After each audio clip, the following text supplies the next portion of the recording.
what the mind refuses to accept is that what you're after is not in the documentation. It's not in the scriptures. It's not in the videos. It's not in the teaching. It's not a value within any of those that you can obtain and add to yourself. Okay? What the scriptures are trying to say, and anybody in this message who is trying to describe it, is saying the answer lies here. Literally. Yes. That's not a figment of your imagination. This is where reality lies. Okay? So the scriptures, or a guru or a teacher, is trying to get you to turn your attention away from the scriptures, away from the teachings, away from the guru, back onto yourself. Makes sense. Okay? Where the mind struggles with that is that this isn't a thing. It's not an object that the mind can know. Okay, how the mind works and stays a mind is that it is constantly out in the world picking up the next object. And it stays alive by just grasping object, from object to object. And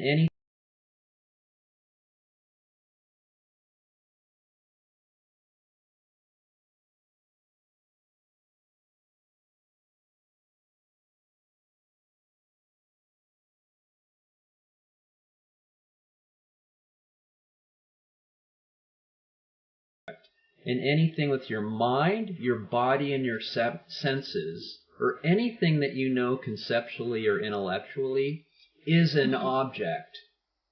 So it can go from a thought to a feeling to a car to a planet to a relationship to an ownership to it just boom, boom, boom, boom, boom, boom, boom. And it's out here trying to find wholeness. It's trying to fill your desires that you spoke about in a what it considers an objective world where it will find value in one of these eventually. Eventually I'll land upon the right object, the right knowledge, the right scriptures, the right teachings, and I will get it. Now, that is possible. Yet, if that does happen, if you do hear it from a teacher or a scripture, because I did hear it from a YouTube video, it wasn't in the substance of the message. It was the message got me to turn myself around. Oh. And it delivered itself to me. Yeah. And that's when it was realized, oh, it's not in the objective world. It's when the objective world points you back to yourself. This is, so where the mind struggles is this isn't an object. This is a non-objective, dimensionless, eternal, infinite place that has in it everything. So it's the one substance of reality, and in that one substance, everything is contained in that. And that's what you're seeking. Yes. But the mind says, whoa, whoa, whoa. Whoa, hold on. I don't exist here. This does not exist here. And that's where the struggle lies. So this will say that this is non-existent to it because it's not an object. So this plays what I'm truly after isn't a thing. It's not real. It doesn't have value. So let's not go there, Ruth. It's not worth it. When in reality, this is the one reality that you're after. Okay? This is everything you're seeking, you're trying to find in the scriptures and in the videos. There appears to be kind of two parts to this. You're gaining knowledge, but you're gaining it in a way that you don't even realize how it's unique. The unique piece of it is that you're actually dissolving conceptual knowledge. This is known as the path of jnana, or the path of jnana's true, pure knowledge. It's your being. It's the path to self-realization. And how it works is that it seems as, because our mind is trained to know things through books and education, that we go to the books for the knowledge. But when you're in the right knowledge, when you're in the Eastern knowledge of the Vedas and the Upanishads and Advaita Vedanta, it's actually destroying conceptual knowledge. Because, again, this doesn't know conceptual knowledge. Because conceptual knowledge is only another object of the mind. And so another way to say that is, wisdom is the absence of conceptual knowledge. So when you get here, there won't be any more conceptual or intellectual knowledge. And that's wisdom. Okay?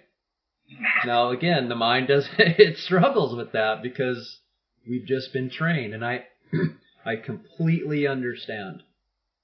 But so that you know what you're doing right now, you are actually destroying conceptual intellectual knowledge, and you are getting closer and closer to your heart.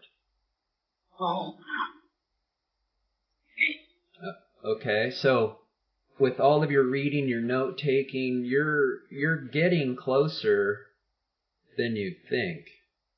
Like you're on the path, and then you'll get to a point to where you'll realize what I just said earlier, that the answer lies here.